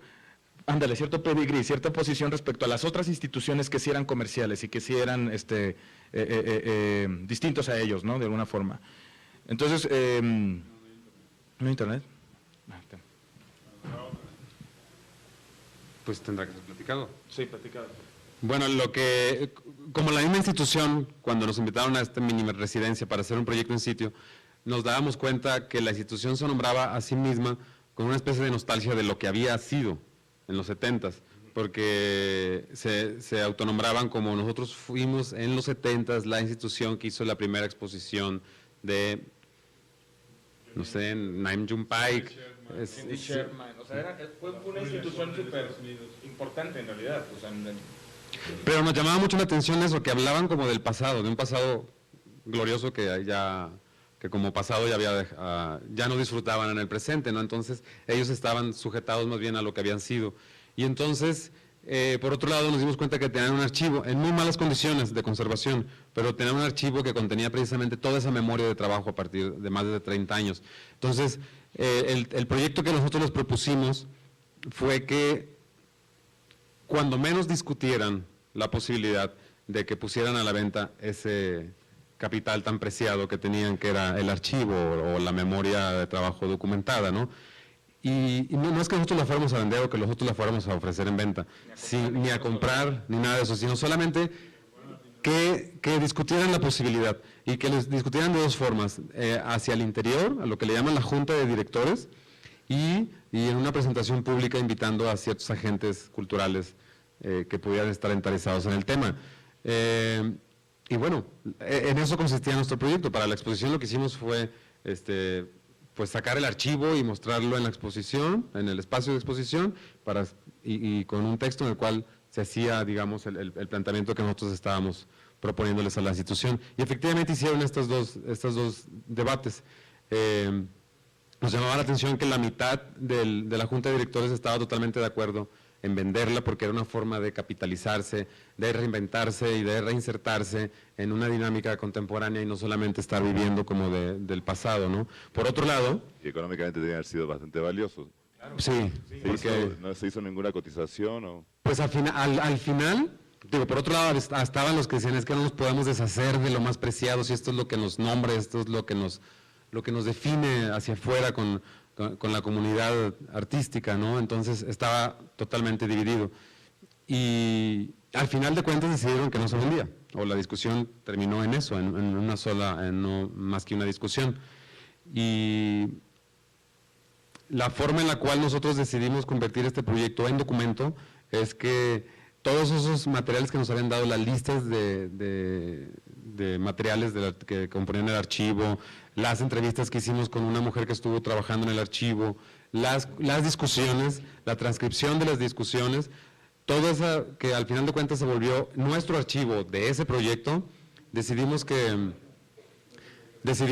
se tenía que replicar y cuando se mostró en la exposición la gente podía tomarlo. Entonces, para retomar la idea de si entendemos en todo esto un sistema político, lo que nosotros intentamos hacer es, bueno, como decir, ¿tú quién eres? Exactamente cómo te defines con respecto a esto. Tienes una idea más conservadora y atávica con lo que fuiste, pero se batalla como para decir, me puedo deshacer de esto y volverme a insertar en el tramado institucional de otra forma. Por otro lado, nosotros cuestionar la misma idea de documento porque el documento no era único, sino que más bien se sacaban la cantidad de copias que fueran necesarias para que la gente se los llevara y se llevara como documento todo el archivo que nosotros habíamos conjuntado sobre eso, ¿no? Digo, es por hablar de un ejemplo, no sé si... Sí, de alguna forma clara la pregunta. El de los curadores porque también podría ser como para hablar de eso, ¿no? Pero también es la de Maco también, ¿no?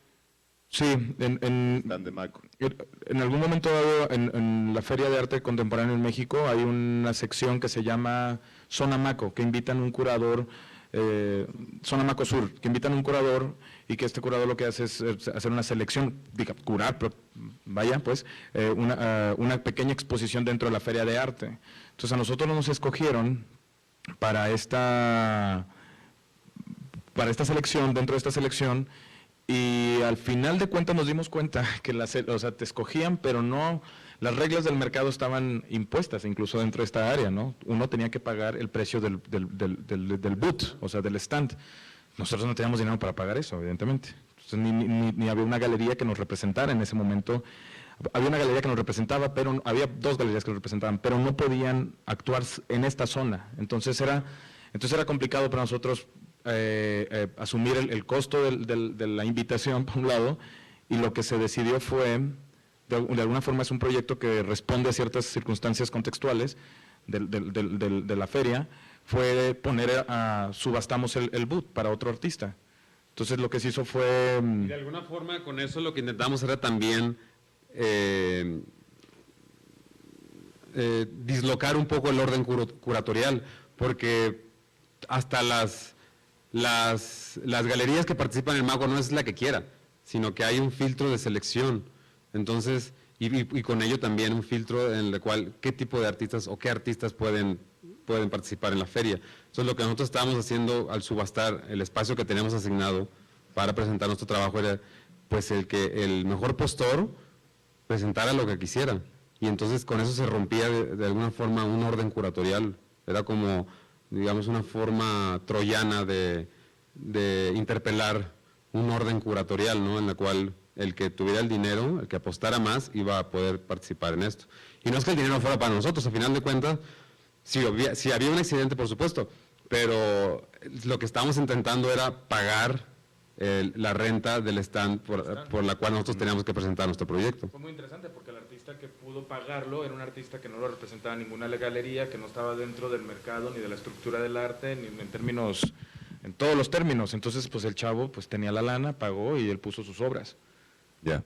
Entonces, de alguna manera sí hay como proyectos que sí, de alguna forma... Que en el fondo nunca dejó de ser un proyecto de tercero un quinto. Claro, pero sí... Al final de cuentas, y no solamente por el gesto Porque de que sí, decía por eso quería que terminara, quería concluir yo con esta obra, que es mucho más antigua, ¿no? Como del 98, ¿no? Creo. 2003. 2003-2006. Que es una plataforma de concreto en una zona muy marginal de Monterrey. Y esa debe existir todavía la obra, ¿no? Seguramente. Pues, Que tiene un carácter muy poético, pero también muy político, porque es un espacio que realmente sí se usa para múltiples funciones, para juegan fútbol, Pues en algún momento, en algún momento dado teníamos un interés particular sobre hablar de la escultura pública. ¿Qué es la escultura pública y cómo actúa en términos del trazado urbano y del diseño de las ciudades? Y nos parecía que tendríamos que hablar de la escultura pública. Bueno, lo que uno identifica es que la escultura pública siempre está, digamos, coronando cierto desarrollo urbano, cierto desarrollo económico y ciertos logros dentro de una ciudad. Entonces, el hecho de considerar la periferia como parte de la ciudad ya es de por sí un tanto chocante con ideas progresistas y de urbanismo y planeamiento y tal. Pero tiene que ver con, como para concluir la conferencia, yo creo que tiene que ver con la pieza que estás hablando de Sonamaco, ¿no? Es decir, que otro artista viene y paga la pieza, aquí más bien también hay un usuario que tú estás tomando en cuenta cuando estás pensando en el sentido urbano Claro. del monumento. Exactamente, lo que nosotros pensamos es que una escultura pública debería actuar en una especie de tramado pues público, o sea, de construcción de lo público, y entonces... no solamente como uso, sino cuál es la pertinencia de una escultura pública cuando se inserta en un contexto determinado, ¿no? Es decir, no es esta cereza del pastel que se le pone al final a un desarrollo urbano, sino cuál es la relación de identidad, de pertinencia, de... Eso pasa mucho en México, que no hay un sentido de escultura urbana usable, pues, que si hay en países que tienen un sentido político de la comunidad más fuerte, aquí más bien el sentido simbólico de imponer el monumento, ¿no? Y lo que se hizo fue cuando se construyó la plancha de concreto de esta escultura, como pudieron ver rápido en todas las imágenes anteriores, se utilizó para muchísimas cosas. La gente de este lugar, que eran posesionarios, ¿sabes? Son gente que no pueden desplazarse, no pueden desplazarlos el gobierno del estado porque están ocupando zonas federales. Entonces entra una controversia tremenda, entonces estos barrios pueden quedarse ahí durante 30 años, ¿no? Entonces era interesante actuar como, nosotros lo mencionábamos como invadir en un estado de invasión. Estas son zonas invadidas y nosotros nos metíamos ahí construyendo esta escultura que tenía posibilidades de uso. Pero también es cierto que nosotros lo que veíamos es que había una especie de ejercicio de poder muy claro desde nosotros como artistas, Nosotros teníamos recursos económicos para construir una plancha de concreto, elemento que no existe dentro de estos contextos, porque pues, todo está construido con maderas y reciclan materiales de todas partes para poder construir sus casas. Que también es una estrategia. Que es una estrategia también. Sí, no, exacto. Sí, también pero es una estrategia porque en algún sentido, si los desalojan, no han perdido nada, ¿sabes? Pues dejan todo este montón de cosas con las que construyeron sus casas y se van a otros sitios. Bueno, no tanto así, sino que si tú construyes tu casa con materiales muy aparentemente precarios, si eres desalojado, el gobierno te tiene que dar un terreno nuevo. Entonces, también hay una especie de estrategia y nosotros, este proyecto, como vieron ahí muy rápido, el proyecto fue usándose y cambiando, y más bien nuestra postura como alguien que empezó este proyecto fue siempre ser observadores, no condicionar los usos más allá de empezar el planteamiento de hacer esta plancha, de negociar con ellos el uso público, y al final el proyecto era un planteamiento eso, sobre la escultura pública. Las acciones, los documentos, todo lo que fueron desarrollando fueron la misma comunidad, y en un momento encontraron un lugar mucho más grande para más gente, y la persona que nos dejó construir ahí puso su barda y se apropió del suelo. Pues sí. Entonces el proyecto terminó porque dejó de ser público. De alguna manera las condiciones del proyecto estaban sentadas, encontramos eso, se desarrolló y Que muestra concluyó. el sentido efímero de la obra también en general, ¿no? Exactamente. Volvemos otra vez con este asunto de... Y para que concluyas. Pues que, no sé. Pues no, pues muchas gracias y sí, ya por la paciencia. Sí, Les llevamos 2 horas. sí, 2 horas. Bueno, casi. Pues Una nada, última ¿ninguna pregunta rapidita? ¿Nadie? No. Pues muchas gracias, tercero Pues, un quinto. agradecemos Gracias, la muchachos. Hasta presencia luego. de Tercero un Quinto. Bueno, agradecemos la presencia de Tercero un Quinto y de Carlos Arias y la de ustedes, y los invitamos el día jueves a que participen también en este diálogo con los artistas. Vamos a tener a Bayrol Jiménez, que dialoga con Mónica Villegas, ¿no? Los esperamos.